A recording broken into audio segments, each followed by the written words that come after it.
চতুর্থ শ্রেণীর অধ্যায় 10 পরিমাপ চ্যাপ্টার থেকে অর্থাৎ 126 পৃষ্ঠার আমরা 3 নং প্রশ্নের সমাধান করব। 3 নং প্রশ্নে বলা হয়েছে, হাসান তার পরিবারের জন্য 1.5 কেজি মাংস কিনল। তা থেকে কিছু পরিমাণ মাংস খাওয়ার পর 895 গ্রাম অবশিষ্ট রইল। তারা কতটুকু মাংস খেয়েছিল সেটা কেজি এবং গ্রামে প্রকাশ করতে বলা হয়েছে। তাহলে আমরা অঙ্কটাকে সাজাবো কিভাবে? প্রথমে আমরা একটা সূত্র জানি। আমরা জানি 1 কেজি সমান 1000 গ্রাম। হাসান মাংস কিনেছিল কিন্তু 1.5 কেজি। এখন এই কেজিটাকে আমরা গ্রামে রূপান্তর করব কিভাবে? আমরা জানি 1 কেজি সমান 1000 গ্রাম। এই 1.5 কে যদি 1000 দিয়ে গুণ করি তাহলে সেটা গ্রামে রূপান্তরিত হবে। তাহলে আমরা লিখতে পারি 1.5 গুণ 1000। এখন এটা কিন্তু ছিল কেজি, এখন হয়ে যাবে 1000 দিয়ে গুণ করার কারণে এটা হয়ে যাবে গ্রাম।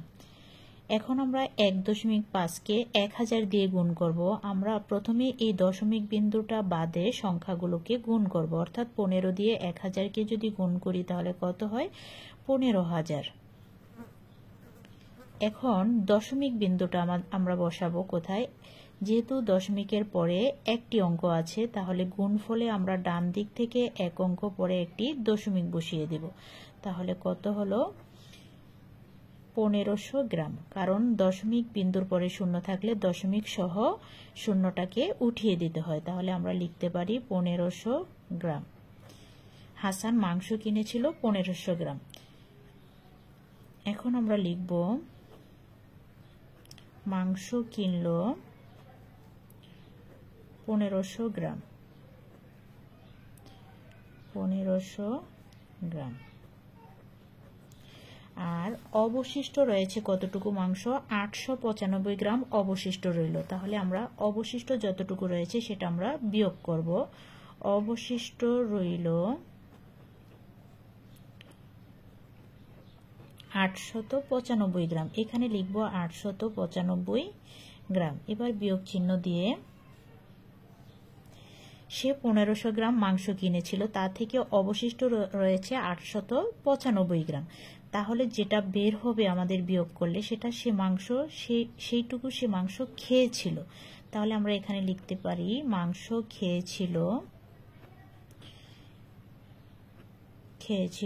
5 আছে 10 হবে, 5 হলে হাতে আছে 1, 9 আর 1 10, 10 10 মিলে গেছে 0, হাতে আছে 1, 8 আর 1 9, 9 আছে 15 হবে 6 হলে, অর্থাৎ 605 গ্রাম মাংস সে খেয়েছিল।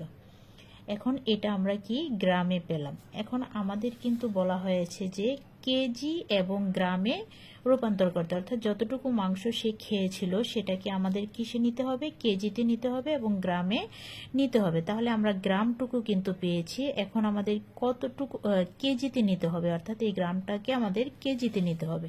সেটা আমরা কিভাবে লিখব? কেজিতে নেওয়ার ক্ষেত্রে আমরা একটি সূত্র লিখতে পারি। আবার 1 গ্রাম, অর্থাৎ 1 গ্রাম সমান হচ্ছে 0.001 কেজি। এটা একটা সূত্র, অর্থাৎ 1 গ্রাম সমান হচ্ছে 0.001 কেজি। এখন আমরা পেয়েছি কত? 605 গ্রাম। 605 গ্রাম সমান এই 0.001 কে 605 দিয়ে গুণ করব, তাহলে সেটা কেজি হয়ে যাবে। এখন এই 0.001 কে 605 দিয়ে গুণ করব। প্রথমে আমরা মনে করব যে এখানে দশমিক বিন্দু ছাড়া সংখ্যাগুলোকে গুণ করব। এখন 1 এর পেছনে শূন্য আছে, এই শূন্যের কিন্তু কোনো ভ্যালু নেই। আমরা 1 দিয়ে যদি 605 কে গুণ করি, 605 একে 605।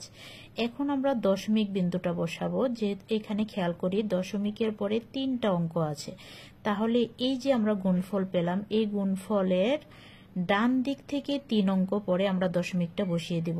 1 2 3, এইখানে একটা দশমিক বসিয়ে দেব, আর দশমিকের আগে আমরা একটা শূন্য বসিয়ে দেব। তাহলে কত হলো? 0.605 কেজি। তাহলে আমরা উত্তরটা লিখব।